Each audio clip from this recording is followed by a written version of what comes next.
Should. All right, let's look to our crappy culture.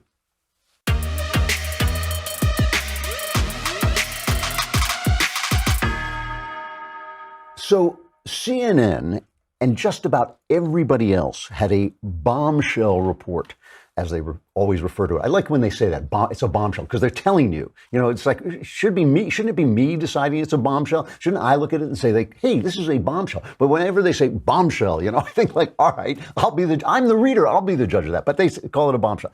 This was last week. Michael Cohen, who right, the lawyer who has, quote, flipped on Donald Trump. Here, I'll read you the CNN report. Michael Cohen, President Donald Trump's former personal attorney, claims that then-candidate Trump knew in advance about the June 2016 meeting in Trump Tower in which Russians were expected to offer his campaign dirt on Hillary Clinton. Sources with knowledge tell CNN. Cohen is willing to make that assertion to special counsel Robert Mueller, thus sources said. Cohen's claim would contradict repeated denials by Trump, Donald Trump Jr., their lawyers, and other administration officials who have said that the president knew nothing about the Trump Tower meeting until he was approached about it by the New York Times. Now, this is Lanny Davis, is Michael Cohen's lawyer, and he goes on TV on all the shows that he can get on, and he takes it back. He says, this is what he's saying, just to make it clear that this was an untrue story, but because he was involved in a legal case, he couldn't come out and say so. He couldn't correct it. The reporting of the story got mixed up, and in the course of a criminal investigation, we were not the source of the story. And in the course of a criminal investigation, the advice we were given, those of us dealing with the media, is that we could not do anything other than stay silent. So can you say now whether, in fact, Michael Cohen has information that President Trump was aware either before the Trump Tower meeting that Don Jr. was part of, with the Russian attorney claiming to be part from the Kremlin with dirt on Hillary Clinton, either that Michael Cohen has information that the president knew about it in advance or knew about it immediately after?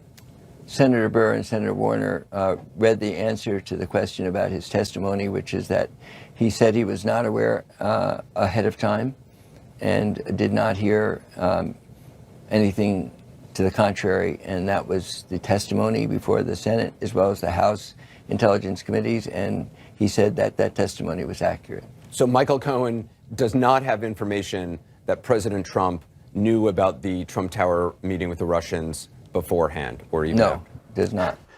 The story is untrue, and nobody picked this up. I mean, Bret Baier was going nuts. Bret Baier, the last honest man on television, was going absolutely crazy. Why is nobody picking up this story? CNN issues a statement: we stand by our story and are confident in our reporting of it. The story, except for the fact that it was untrue. We got everything right except for the facts. That was it.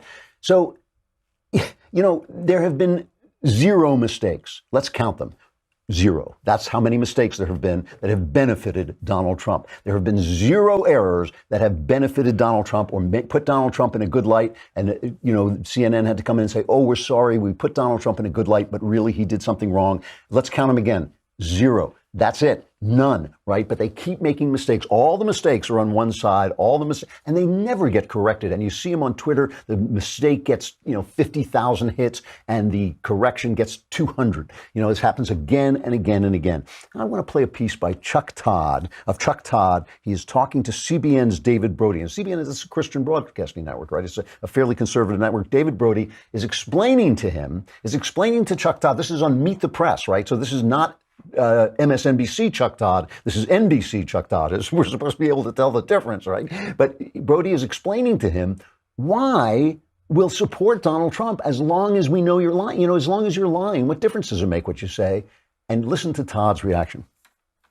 I think one of the best things going in Donald Trump's favor, we know this, is the mainstream media. I hate to say it. I know I'm sitting on a Meet the Press roundtable, but the truth of the matter is 62% think the media is biased. So in other words, if you look at the approval rating of Donald Trump, well, the conservative echo chamber created that environment. It's not. No. I mean, it has been a tactic and a tool of the Roger Ailes created echo chamber. So let's not pretend it's not anything other than that. Well, hang on. Yes and no, because remember, the independents are part of Donald Trump's base. And I think that's very important. A lot of times we say Republicans are Donald Trump's base.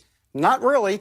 No, it's a separate Trump. It is a different version of the Republican But those Party. independents also distrust the media. This is not just Republicans. It is many Americans across the country. No, I take your point. I'm just saying it was a creation. It was a campaign tactic. It's not like based in much fact. I do think.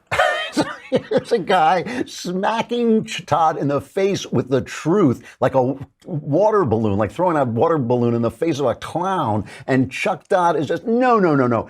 Fox makes it all up. Ooh, Fox with its 3 million views. Ooh, Fox. You know, Fox is what it is because it gives us a different point of view. That's the only reason it is what it is. You guys are jet fuel. Chuck Todd is jet fuel to fact.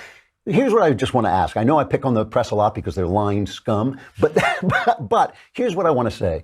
Just imagine for a minute what America would look like if the press were honest.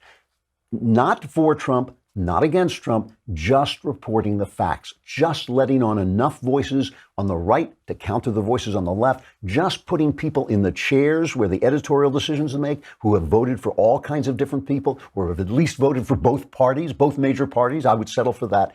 Imagine what America would look like. Then we could start having the conversation that has to be had. When Chuck Todd delivers the news, my feeling is, I don't believe you. I do not believe you. I mean, I just don't, no matter what he says, even when he does get it right, and they do get it right, I'm not saying they don't, why should I believe them when I know they're constantly spinning, constantly lying, constantly skewing the facts? What would our country be like? What would Twitter be like? What would Facebook be like if everyone spoke and at least the two major parties, at least the two major sides were allowed to speak equally without being demonized? I think we would be much better friends, all of us.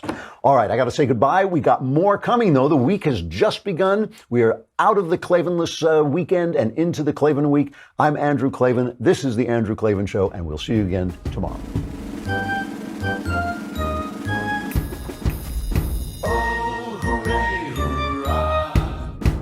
The Andrew Klavan Show is produced by Robert Sterling. Executive producer, Jeremy Boring. Senior producer, Jonathan Hay. Our supervising producer is Mathis Glover. Technical producer, Austin Stevens. Edited by Alex Zingaro. Audio is mixed by Mike Cormina. Hair and makeup is by Jesua Olvera. And our animations are by Cynthia Angulo and Jacob Jackson. The Andrew Klavan Show is a Daily Wire Forward Publishing production. Copyright Forward Publishing 2018.